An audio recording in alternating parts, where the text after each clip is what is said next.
Hello my mellow fellows, or should I say my star-crossed lovers. When I was a kid, I loved Disney. I watched all the movies, TV shows, and played as many Disney games as I can get my little hands on.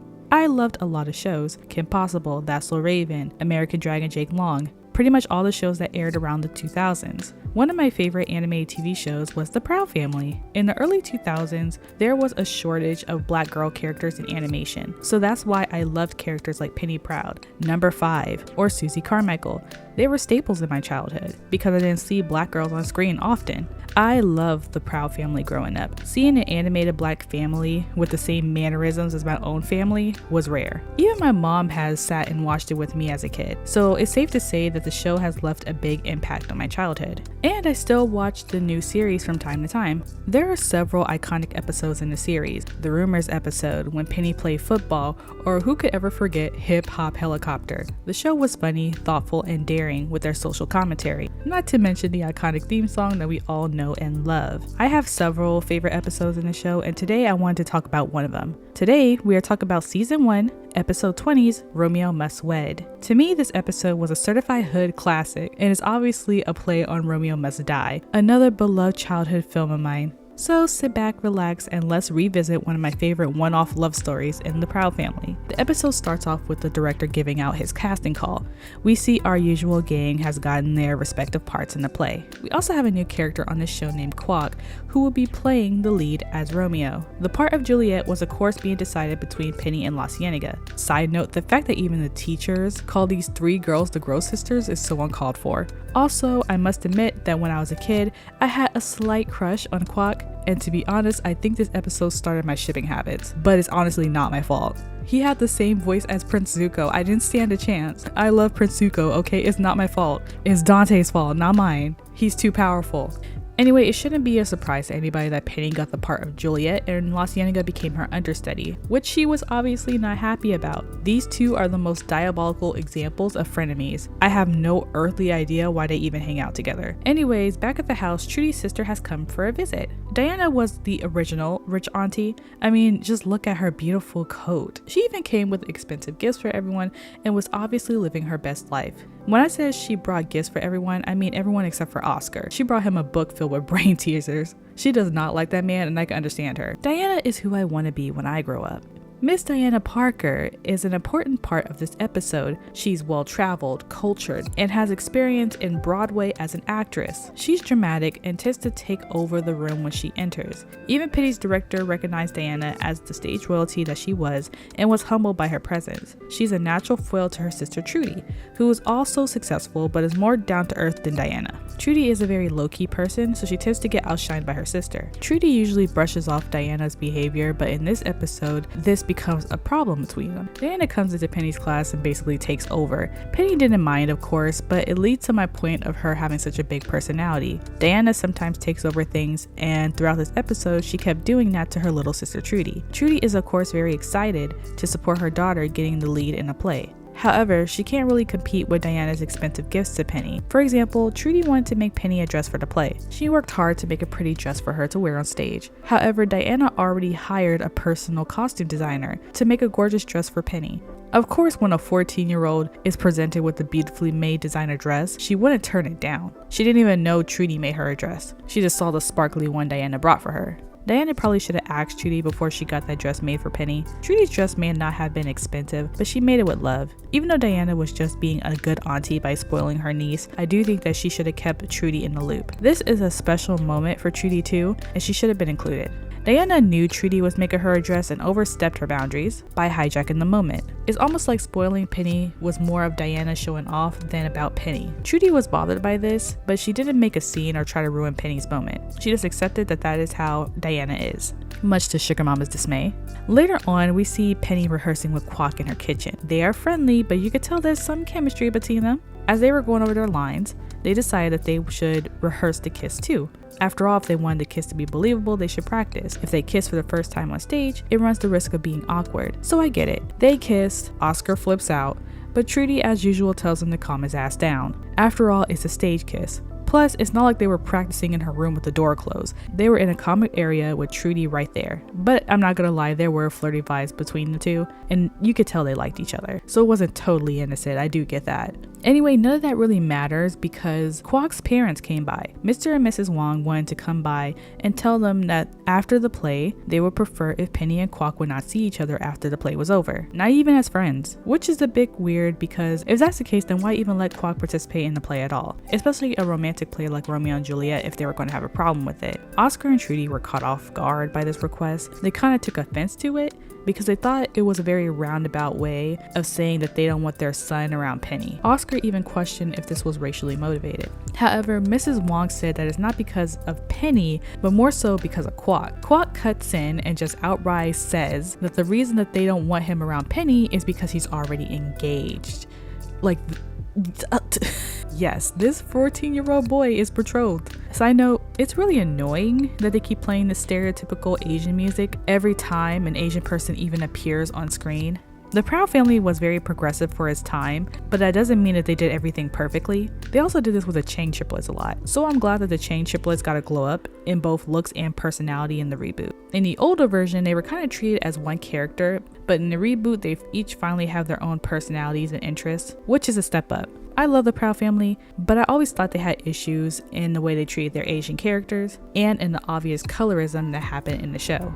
But with that being said, I really like Kwok specifically. He was treated as an actual character and an actual love interest in the show. Plus, you don't see a black girl and an Asian guy pairing very often. The majority of the time when there's an interracial couple on screen, it usually involves a white person and a randomized person of color. I really feel like we don't get to see interracial couples with two people of color very often. Anyways, everyone is of course shocked to find out that he's engaged. Penny was obviously upset that he didn't tell her that he was engaged. They were kind of low-key flirting with each other the whole day, so for him to be engaged felt like cheating to her. Kwok clarified that engagement isn't the term that he would use. Technically, it's more like arranged. I think it's because engaged feels more intentional.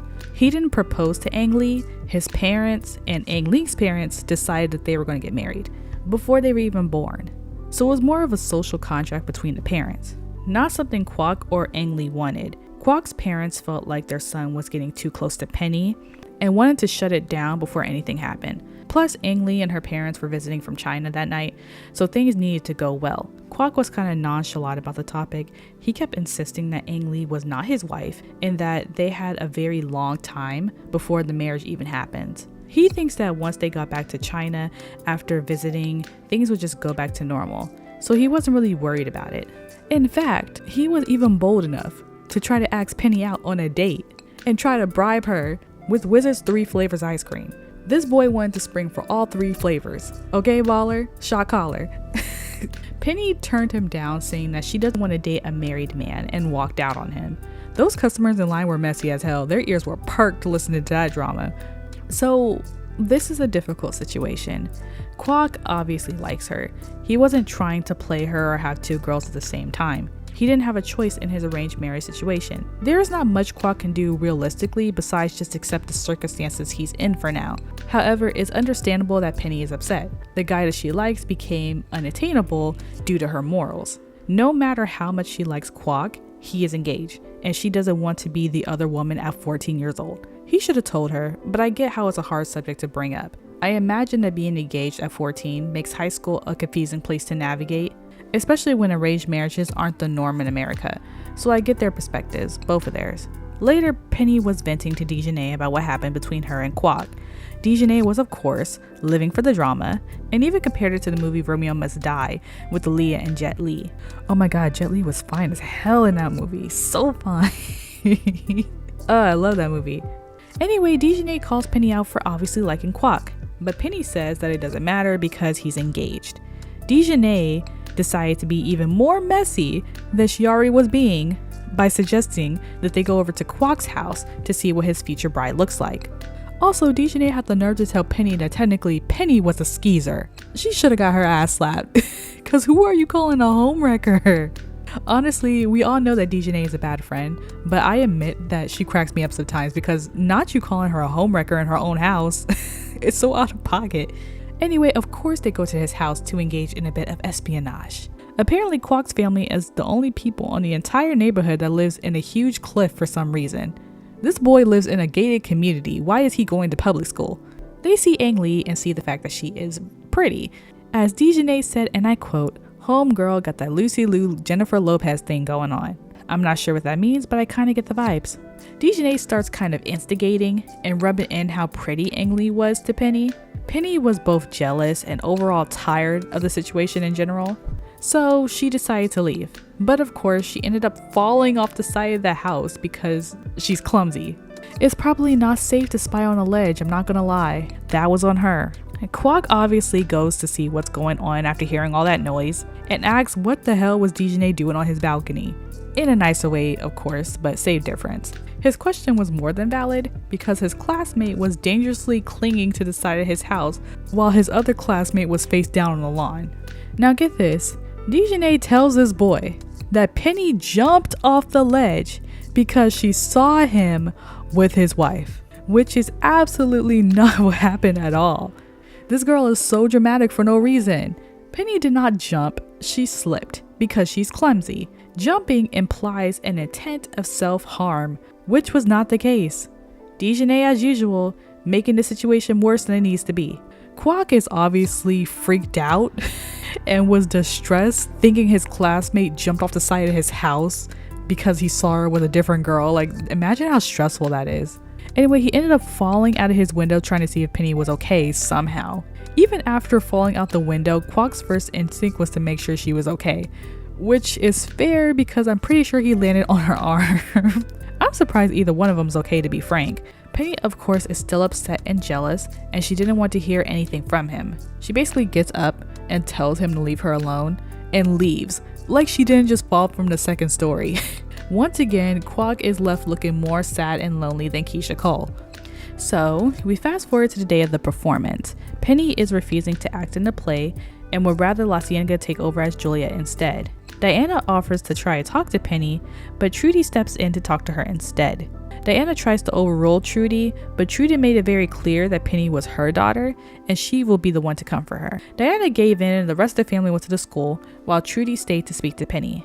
They had a talk and basically Trudy tells her that skipping the play won't make her feel better. She also tells Penny that even if she doesn't agree with Kwok's family's traditions, Penny should still respect their wishes. Trudy tells her that whether or not Penny agrees with how they do things, Penny basically just has to let it go. It's not like anything Penny could do or say would change their situation. The main point is that if she doesn't do the play, she'll be letting down a lot of people. More importantly, she'll be letting down herself. I understand why Penny would want to shut down after being embarrassed like that from falling from the second story of the guy's house flat on her face. It's a hard situation for a kid in middle school. But Trudy's right. Penny spent a lot of time and energy on this play, and she should at least get to perform. The play is minutes from starting, and the director was tired of waiting for Penny. So, he ended up telling La Cienega she could take over as Juliet since she's in fact the understudy. The play starts, and I have to admit, the girl sisters were killing it. I have never personally been a fan of Romeo and Juliet. I was more interested in the Greek mythology or Gothic literature parts of English class. However, if it was the Gross sisters reciting Romeo and Juliet to me in high school, I probably would have liked it way more. Penny decided to do the play and ended up arriving just in time to take her role as Juliet. La Cienega was not happy about it. Here is where we see Penny decide to wear the dress her mother made for her rather than the expensive one that her aunt bought for her. Diana came backstage to wish her luck and give her a pretty heart-shaped necklace. The heart had a message that says that her mother loves her very much and that she should listen to her. Love, Aunt Diana. Unfortunately, she can't stay for the performance and has to fly back to New York for her new show. Diana wished her luck and complimented her on her dress, telling her it was a good choice to wear. I liked that the dress thing came back full circle. However, I can't help but to question why the school doesn't have a costume department. I took theater in high school for 4 years. There should have been some type of wardrobe. Before anyone says anything, yes, I'm a theater kid, but in my defense, I took more part in the writing and directing than the acting. I had really bad stage fright. I like the producing and creative parts in theater more than being on stage, which is probably why I feel comfortable writing and producing my own videos rather than be in front of a camera. So take comfort in knowing that all my video essays are born out of my head. There is no plagiarism over here. I write my own bars, okay? Penny does her part as Juliet, and honestly, she was doing great. While she was doing the balcony scene, Kwok was whispering to her saying that they needed to talk. I don't know why he chose to do so right now instead of catching her backstage, but I do like the drama of this scenario, so it's okay. Penny tries to tell him that she's not mad anymore and that she's fine with the fact that he has a fiance. She's accepted it and she's cool with it. However, Kwok, being the smooth operator he is, starts to go off script, and in front of everybody, he says that he don't want to be Ang Lee's Romeo. He goes on to explain that they could not stand each other, so they called the marriage off. And you know what? Kwok was so excited about it. Penny was like, oh, I'm sorry. He was like, I'm not. He was happy. And guess what? Penny was happy too. She jumps into his arms, and finally they could be a super cute couple without the infidelity thing hanging over them. For some reason, everybody starts clapping and the curtains go down. I'm pretty sure the play is not anywhere near over yet. If I was a part of that play, I'll be pissed. You're telling me I had to learn all these goddamn lines for nothing? I would have been like, yeah, it's nice that you two could hook up, but let's actually just finish this play, okay? Everybody got all dressed up and everything, might as well follow through. At the end of the episode, we get a hip-hop rendition of Romeo and Juliet. It's something I remember very clearly as a kid. It was fun, and I loved it. In the words of Miss Dejanay Jones, bravo, bravo. 10 out of 10, no notes. And with that, the episode ends. I love this episode. This could have been a great start to a love story, but sadly, after this, we barely ever see Kwok again. We do see him in a slam poetry one time, but that's about it. But that's not too surprising. The Proud family has never been consistent with Penny's love interest. Her crushes tend to change a lot throughout the series. I think this time it hits a little different because they both went through so much together to be together in this episode. It's strange that they just never bring it up again. They went through all these trials and tribulations for what? For what? Or they don't even hang out again as friends. They could have at least kept some type of contact after this episode, considering how close they were. Like I said, even as friends. But again, it's not surprising. I don't mind a series being episodic, but I do think that the overarching story should be consistent when it comes to characters and their relationships with other characters. I think it's more beneficial to build off of past episodes than just hitting a reset button each episode. Just because you make your characters forget what they've been doing in the past couple episodes doesn't mean the audience forgets what they've been doing for the last couple episodes. And when things don't line up, it really stands out. That's just a slight gripe I have with the Proud family, and honestly, it's not really a big deal. I just wanted to say that. Overall, I think it's a fun episode. It presents Romeo and Juliet in a modern and fun way, putting Penny and Kwok in the roles of Romeo and Juliet in both the play and in their actual lives. Kwok is easily one of my favorite love interests of Penny's. He's kind, he's hardworking, and he cares a lot about Penny.